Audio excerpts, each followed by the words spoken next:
it may be hard to believe, but there was actually a time in American history when the Republican Party stood for civil rights and equality for Americans. But in the century and a half since Abraham Lincoln was elected under the Republican banner, most everything has changed, and the party's become more common with people like Louie, Gohmert, Ted Cruz than it does Abraham Lincoln.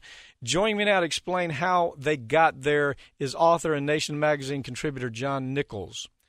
John, Lincoln's party looks very, very different now, almost not recognizable as, certainly not recognizable as Lincoln's party. The real question is it even recognizable as a cohesive political party? As you take a look at this story.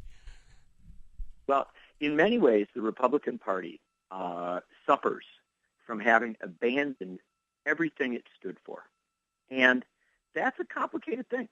As a political party that says, look, we're no longer going to fight for all these things that were our definitional core issues, not 150 years ago, but even 50, 60 years ago, then you kind of open it up. It becomes a free zone where people can occupy spaces and kind of try and define the party in different ways. And to my mind, that's what's happened in the Republican Party. You have a struggle now between a corporate class that thinks it's their party, and they can use it to continue to advocate for the absolutely failed trickle-down theories and tax cuts. And then you have a Tea Party group that thinks they can occupy it, frankly, for a host of often very negative attitudes toward Barack Obama and some Democrats. And then finally, you have what was once referred to as the religious right, still very, very much a huge force within much of the party. All of these groupings pulling at it because in the Republican Party today, there's no there. They have no connection to their historical values and roots. And I think it's really, in many ways, destroying the party. Well, it is. I don't think anybody that's been following what's been happening with the Republican Party the last 10 years could have anything but that same opinion. But, to start at the beginning, everybody, of course, we've talked about Lee Atwater so many times, a disgusting little character, ultimately died of a brain tumor after he did so much harm to American politics. And, there on his deathbed, he was apologetic about it, said, gee, wish I had not done so many horrible things to America's culture and America's political system. But he died anyway. I don't know that he got a free pass on all that. But we talk about Segretti, we talk about Atwater, but this really started all the way back to Segretti. If you really think about it, Segretti was Donald Segretti was one of the group they called the Rat, and their whole idea was to be politically expedient, whatever it took, whether it was breaking into to the Watergate Hotel, whether it was actually putting hits out on journalists. The stories are incredible, but one thing Segretti inspired Atwater to do is to help organize the Southern strategy. And it started with Richard Nixon, didn't it? It did. And I would take you back. You've taken us back to Nixon. Let us go back one step later, and I'll pinpoint it, if we can do this, to a day, Pat. And in the summer of 1964, 50 years ago, we saw the advance of major civil rights and major voting rights legislation in the aftermath of John Kennedy's assassination, in the aftermath of horrible, terrible, frightening incidents in the South. Our Congress finally started to move on these issues. The last stage opposition, intense opposition, came from Democrats, from Southern Democrats like Strom Thurmond. Now, the important thing to remember about 1964 is not what happened in the summer, but what happened in the early fall. Strom Thurmond crossed the aisle in the U.S. Senate and became a Republican. Now, as we follow this story, though, how is it that the replacement of these aggressively racist Democrats were replaced so completely by Republicans now? How did that switch take place? Well, you saw a lot of these folks move into the Republican Party, and they were able to define it in the South. These folks, you're saying Jesse Helms, Trent Lott, Strom Thurmond, they were Democrats day one, and then they became racist Republicans day two.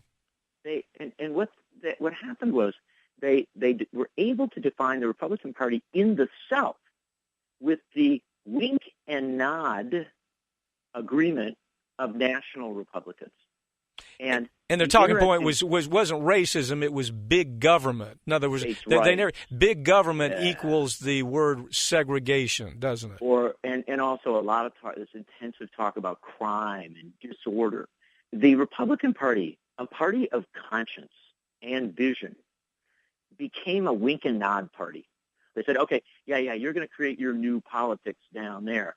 Well, the end result of this is that the Republican Party kind of cut its moorings. It cut its ties to what it is or what it was, and then they became a place that could be easily occupied by individual politicians and by special interests that needed a vehicle to achieve ends. But here's the important thing to understand about this. We talk about breaking your ties to legacies. And, the Republican Party's noble and important legacy through the first 100 years of its history. Not always perfect. Many mistakes made. We always acknowledge that. But that they were the party of Lincoln. So many breaking of ties there. But also, I would argue, certainly from the 1970s on into the 1980s, the Reagan era, a breaking of a tie to another of their noble traditions, which was trust busting. Trust busting was a Republican initiative, breaking up the big corporations. Teddy Roosevelt. Yeah, Roosevelt was like leader of that, yeah. Mm-hmm. And this is important to understand. Here is a political party that cannot talk about its own history. Because if they talk about their own history, they're talking about something they're opposed to now. So the question that becomes, if you don't have great statesmen, if you don't have a John Lindsay, if you don't have a McCulloch, if you don't have a Javits, you don't have great statesmen helping them find their way home. What is the great statesman that exists in the Republican Party? Who is it? Is it Ted Cruz? No, Rand Paul. Who is it? Interestingly, Rand Paul's at least trying to have some broader discussion. It's interesting, but here's the problem of here's where. How do they get home? I guess is what I'm saying. Well, I'm not sure they do get home. That becomes the great question. Now, two things to remember if we're going to talk about history. One, even as it declined, the Whig Party sometimes won elections. Mm-hmm. Okay? Mm-hmm. And so you can be a party with great disarray, with great uncertainty, and still carry forward politically and have political successes, especially in low turnout off-year elections like 2014. So don't think that this means the end of the Republican Party immediately. That is not the lesson. But the core lesson that you're getting at is that at a certain point, you need the adults in the room. And one of the big mistakes that media does today in covering the Republican Party is to assume that the corporatists, the Wall Streeters, are the adults in the room. Right. They're not. The corporatists actually have to speak for party leadership. If you really watch what's happening, you have Wall Street speaking for Republican leadership. And that's unelected Wall Streeters. That's the interesting thing. And that's not the way out. Now, the fact is, unless you've got leaders who can say, look, this is a great party with a great legacy, but also in the current moment today, we must recognize the crises in America. We do not have to become the exact parallel of the Democratic Party, but we do have to become a rational party of the 21st century. I would argue that the great challenge in the Republican Party today is there are people who know what the party should be, and they are terrified because of something you have talked about a lot on your shows and in many, many settings. These people have redistricted themselves into a crisis situation. They have created congressional districts that are so overwhelmingly favorable to them that they never face a challenge in November. They only face a challenge from their own base. Yeah. Ask Eric Cantor.